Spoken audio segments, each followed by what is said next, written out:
Alright, now in this video what I'd like to do is I'd like to show you a couple of ways that you can make WordPress a little bit more user-friendly and then also make it a little bit more search engine friendly as well. Now over here on the left side, I want you to, if you aren't here yet, just click on Dashboard, make sure you're on Dashboard. And over here on the left-hand side, go all the way down to the bottom and you're going to see a link named Settings. And what I'd like you to do is I'd like you to click on the settings. Okay? And then the first settings that we're going to come to are going to be the general settings. And what I'd like you to do is just make sure when we installed WordPress we did this, but let's just make sure again that our site title is very clear and concise about what this website is about. Also make sure that you have your keywords which should go along with what the site is about as well. So you can see my website is on a WordPress demo site, so I've named it my WordPress demo site. And then my tagline is demo website for WordPress. Pretty simple. Below that you're going to see the URL as well as the site address.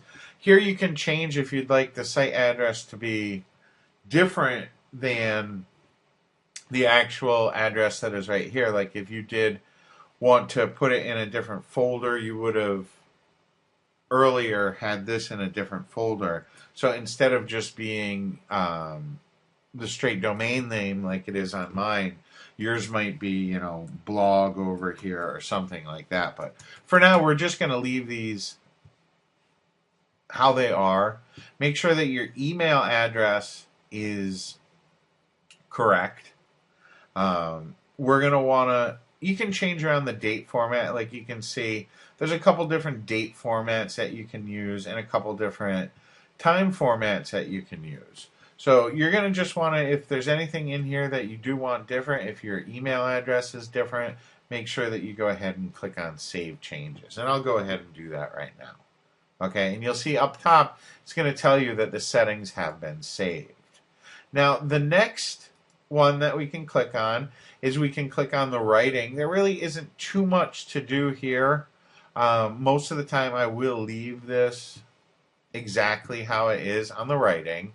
And then the reading, for now we're going to leave this the same, but this does give you the opportunity, once we create a page or two, what we can do is change it so that our front page either displays your latest posts, or if you do create a specific page for your front page, we could go ahead and select it here. We could just go ahead and select it and then tell, like I'll click on, instead of our home page being our latest post, we'll say that it's a sample page.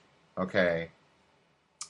It'll ask you here how many posts we want to show at most, syndication feeds, different choices for when it does show an article, if it's going to just show a summary or the full text. For now, I'm going to just click on Save Changes. And if we go to our website now, if we go to our website, you can see that it's changed from having the posts that were there before. Now you'll see that we have the sample page in here, okay, as opposed to just the post. Now, if I go back and I go have it show the latest post, just so you can see the difference, when I refresh my home page, you're going to see that instead of showing that first page, it's now showing a collection of posts. And because I only have one post, this sample post, it's only showing that one.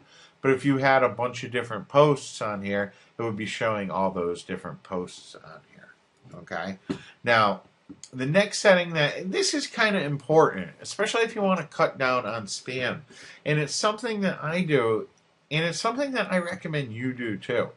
Okay? You don't have to, but it is something that I recommend.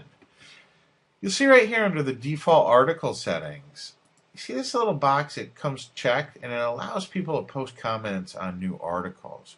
And truthfully, I don't like people to post on my WordPress blogs. It generally gets filled up with spam. It's generally just other people looking to spam my site. Generally not really looking to add any value or content to my site. Like I said, they're primarily just spamming my site with either a link to their website or maybe an affiliate offer. So on all of my blogs, I generally uncheck that. And on a post by post basis, when we go on and create some posts later on, you'll be able to see that you can change that as well from inside each post. So even though your main site settings will say don't allow people to post, if you go ahead and create a new post and you do want people to be able to post comments on that, you'll have the opportunity later on to do that. So all this other stuff, I generally will uncheck these. Okay, I generally will uncheck those, and I also will leave the rest of these pretty much as is. Down here you have the avatar if you want people to see the avatar. Most people, if they have their own website, will have some sort of avatar, meaning, you know, a picture of themselves. And you can choose to show avatars or not show avatars. I usually leave that just blank. We go ahead and set our maximum rating. If you're going to be doing a site that is suitable for all our audiences, just go ahead and leave that G clicked, meaning G, that it's good for all audiences. And then down here, with users without a custom avatar, you can decide what they're going to go ahead and show. Like I said, we're really not going to be allowing people to comment anyway, so this doesn't matter too much. But just go ahead and click on Save Changes. Okay. Now, media right here, this is going to basically be telling you when you do post pictures or thumbnails, it's going to set, because it does automatically set thumbnails. You can choose what size that you want them to be. You can choose the sizes for images when you post onto your pages, how big you want the max to be, how big you want a large size to be, how big you want medium size to be. So you can go ahead and change these around how you want. And what you want to do, just go ahead and click on Save Changes. Now, the one that's most important, okay, is this right here under permalinks. And this is very important because the base structure of WordPress, okay, you can see when I click on my post, okay, it's going to have my domain name followed by a slash, then a question mark, then a P equals 1, meaning P equals post 1. Okay, and that's the permalink structure, and it's not good for SEO. It's also not good for navigation because people really don't know what they are. So what I like to do, and what you should do, is instead of leaving that on default, go ahead and write down here. You see where it says post name.